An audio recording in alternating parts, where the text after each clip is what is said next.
मैं एक नारा महाराष्ट्र में देना चाहूंगा कि लोकतंत्र की करो तैयारी,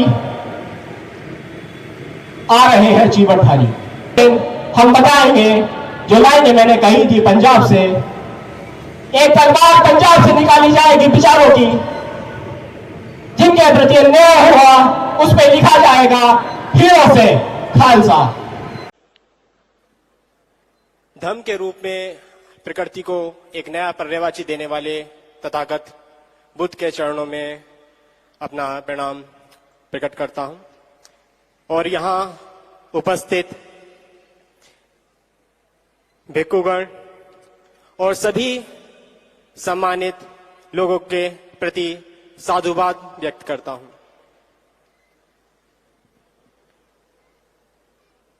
जैसा कि आप सभी लोग जानते हैं कि हम यहां बीटी एक्ट 1949 के प्रति अपने विचार, अपने सवाल और उन जवाबों को ढूंढने के लिए बैठे हैं जो समाज में लोगों के बीच खड़े हो रहे हैं। लेकिन उससे पहले मैं आपका साधुवाद व्यक्त करना चाहूंगा कि आपने हमारा स्वागत पुष्पों से किया, क्योंकि मैं पहली बार नागपुर की इस पवित्र भूमि पर आया हूं और मैंने यहां आके देखा कि बौद्धों का स्वागत पुष्पों से भी होता है। और ये मेरे लिए बहुत ही सौभाग्य की बात थी, क्योंकि जो संघर्ष AIBF के बैनर तले और लामा जी और समस्त भिक्षुगणों के नेतृत्व में हम लोग कर रहे हैं पिछले 4 महीने से, उस बंजर जमीन, उस बिहार में जहां धम्म की खेती करना मुश्किल हो जा रहा है, फिर भी हम लोग लगे हुए हैं, दिन रात मेहनत कर रहे हैं कि धम्म की वो लहलहाती फसल एक बार फिर से बिहार में आप लोग, आपके बच्चे, आपकी आने वाली पीढ़ी देख सके। क्योंकि आज कैलेंडर में एक और दिन है, फादर्स डे। यहां उपस्थित बच्चों के जो आने वाली पीढ़ी है, जो यहां बैठे हैं, जो अपने घर पर हैं, उन सभी पिताओं के लिए, क्योंकि मैं पंजाब की मिट्टी में रहा हूं और पंजाब की मिट्टी ने मुझे पाला है, 4 लाइनें मैं बोलूंगा कि नित कंट्रोवर्सी क्रिएट मिलूगी, धम्मा दे नाम ते डिबेट मिलूगी, सच बोलेगा तो मिलू 295, करेगा तरक्की पुत हेट मिलूगी। ये लाइनें जो मैं बोल रहा हूं, इनका मतलब मैं समझाऊंगा। उससे पहले मैं बात करूंगा जय भीम के बारे में।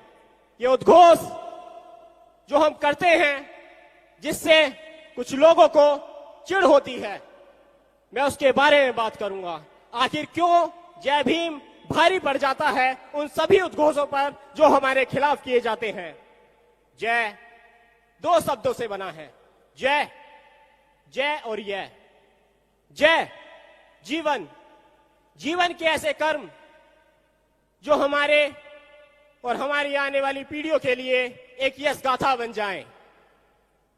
भीम, भय, हमारी भारतीयता, ताकि हमें याद आ सके हमारा इस मिट्टी पे कितना हक है, हमें पता चल सके कि हम यहां के मूल निवासी हैं। उसमें मात्रा लगी है ई की। जो हमारी ईमानदारी है, हमारे निजी स्वार्थ, हमारे पारिवारिक स्वार्थ और यहां तक कि हमारे धार्मिक स्वार्थ से परे इस संविधान की रक्षा के लिए, जिसके लिए हम लोग यहां खड़े हैं। मैं, जो सबसे कठिन काम हो जाता है, क्योंकि मैं तथागत का वो सार छिपा है जिसे हमें जानने की जरूरत है, जो हमें धर्म से अलग करता है। मैं है मैत्री भाव, मैं है वो मैत्रिता, लोगों के प्रति जो हमें धर्म से अलग करती है। हम दुश्मन के प्रति भी मैत्री भाव रखते हैं। इसीलिए जब एक भिक्षु निकलता है तो पूरी दुनिया उसे सम्मान की नजरों से देखती है। उसे समाज को लूटने वाला नहीं समझा जाता। उसे समझा जाता है कि ये देखो कि रास्ते से करुणा का प्रतीक, प्रज्ञा का प्रतीक चले आ रहे हैं। इस आंदोलन ने, जब हम जय भीम बोलते हैं, वो हमें याद दिलाता है संविधान की रक्षा की। संविधान जो कुछ धर्मों को जोड़ता है, ब्राह्मण, मुस्लिम, ईसाई, ये जो भाव, ये आत्मीयता संविधान में आई है, वो है धम्म की वो आत्मीयता जो संविधान में है। इसलिए हम सभी लोग संविधान को बचाने के लिए, जिसे बीटी एक्ट 1949 जैसा काला कानून अभी तक भी महाबोधि महाविहार में लागू है, और उसे इस लंबे संघर्ष के बाद भी खत्म करने के लिए सरकार राजी नहीं है। हम यहां उपस्थित हैं और मैं आपको ये बताना चाहूंगा कि इस आंदोलन ने 2 सामनेर दिए। एक, भंते विनयाचार्य, जिन्होंने अपने गुरु को नहीं छोड़ा। यहां उपस्थित हैं हमारे बीच भदन चंद कीर्ति जी, लेकिन उन्होंने गुरु की बात भी नहीं मानी और तथागत के मार्ग पर चलते हुए एक गलती कर बैठे। शांति का मार्ग, जिसे आकाश लामा जी पहले दिन से ही बता रहे थे कि हमें शांति के साथ ये लड़ाई लड़नी है, क्योंकि ये तथागत की लड़ाई है, ये बुद्ध की लड़ाई है। दूसरा, मैं सायरन प्रियदर्शी आप लोगों के सामने, मैंने जिनसे चीवड़ लिया, भंते करुणाशील जी, उनसे मैंने चीवड़ लेते समय 2 प्रश्न पूछे थे कि क्या मैं वो अनुभव कर सकता हूं जो तथागत ने किए। भंते जी ने कहा हां बिल्कुल। दूसरा प्रश्न, क्या धम्म में गुरु शिष्य का जो संबंध है और मार्गदर्शक और पथिक का, इन दोनों में से कौन सा महत्व रखता है? उन्होंने कहा कि मार्गदर्शक और पथिक का। तो मुझे मेरा जवाब मिल गया। क्योंकि वो रास्ता भटक गए जो इस आंदोलन से शुरू से जुड़े, जो मुझसे पहले से जुड़े, वो रास्ता भटक गए और मैं आज भी आप लोगों के साथ हूं। इसका मतलब ये है कि कहीं ना कहीं ये व्यक्ति जो आप लोगों के पीछे बैठा है सामने, कहीं ना कहीं ईमानदारी, नेकी, नीयत साफ है। ये कुर्सियां जो खाली पड़ी हैं, ये लड़ाई उन लोगों की नहीं है। ये लड़ाई उन लोगों की है जो अपनी नींदें छोड़कर यहां बैठे हैं। लेकिन आकाश लामा जी, एआईवीएफ और हमारा भिक्षुगण उन लोगों को भी न्याय दिलाएगा जो अपने घरों पर हैं, क्योंकि वो हमारा समाज का हिस्सा है। हम उन्हें भी पीछे नहीं छोड़ेंगे। जिनसे चला नहीं जाएगा उनकी उंगली पकड़ कर ले चलेंगे, और जो उसमें भी ना समर्थ नहीं होंगे उनको कंधे पे बिठा के ले चलेंगे। लेकिन समाज का एक भी व्यक्ति पीछे नहीं छोड़ा जाएगा। जिन लोगों ने कहा कि आकाश लामा चोर है, वो तो अपनी, जो शब्द है मैं वही बताता हूं, कि अपनी बीवी को लेकर घूमते हैं। कल मैं पहली बार दीक्षा भूमि गया।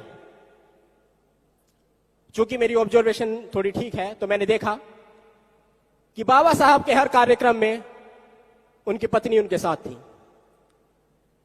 और यही धम्म है, यही हमें अलग करता है ब्राह्मणवाद से, कि जब हम अपनी पत्नी को जिस बंधन में बांधते हैं, उसे समता के साथ अपने साथ रखते हैं और समाज को एक मैसेज देते हैं कि हमने ब्राह्मणवाद की तरह अपनी पत्नी को खुट्टे से घर पर नहीं बांध रखा।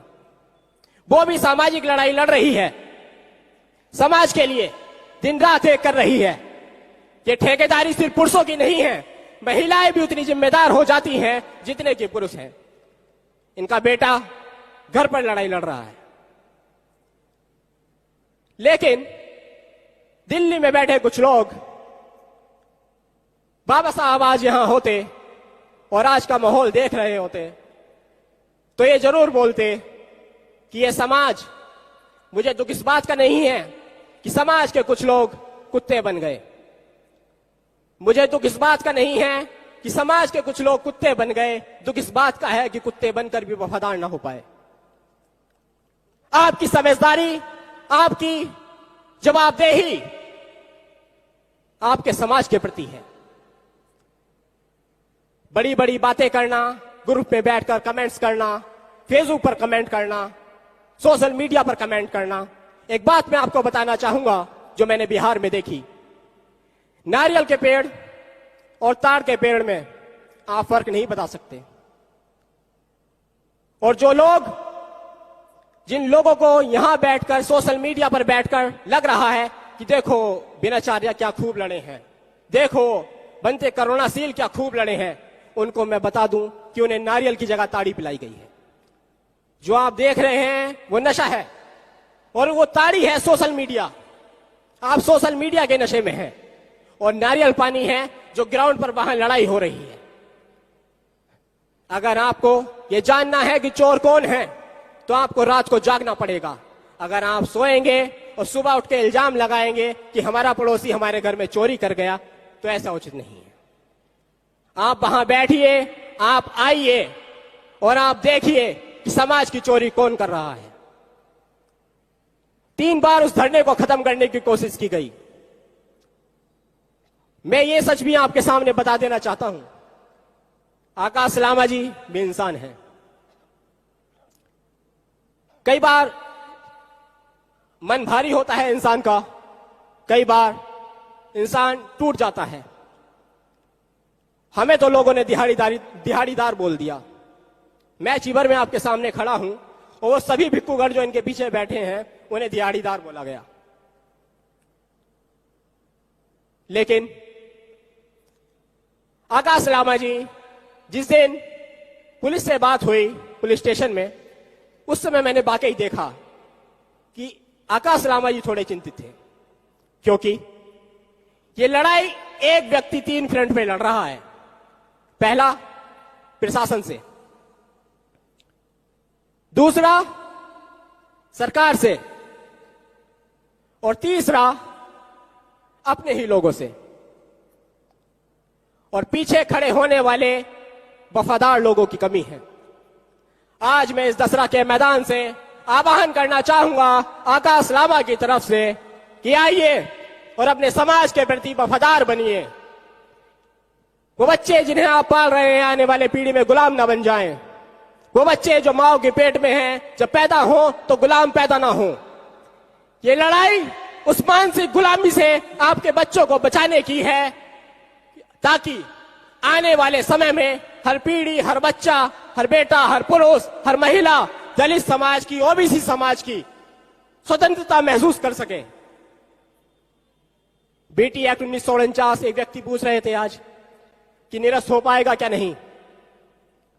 मैं ये आश्वासन आपको दिलाता हूं क्योंकि मैं इस लड़ाई में हूं और मैं इस नेतृत्व को जानता हूं।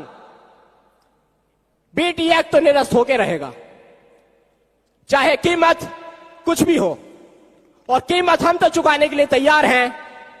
ब्राह्मणवाद, जिसे मैं कोई शब्द नहीं मानता, भ्रम और मन, ब्राह्मण जो मन को भ्रमित कर दे लोगों के, क्योंकि तथागत ने तो मन को शुद्ध किया है। जो कीमत चुकानी पड़ेगी हम तो चुकाने के लिए तैयार हैं, लेकिन जिस प्रकार से षड्यंत्र करते हुए आप लोग देरी कर रहे हैं, ये सरकार देरी कर रही है, प्रशासन देरी कर रही है। मैं बता दूं, बीटीएक्स तो हम निरस्त करा लेंगे, आज नहीं तो कल, कल नहीं तो परसों, 1 साल बाद।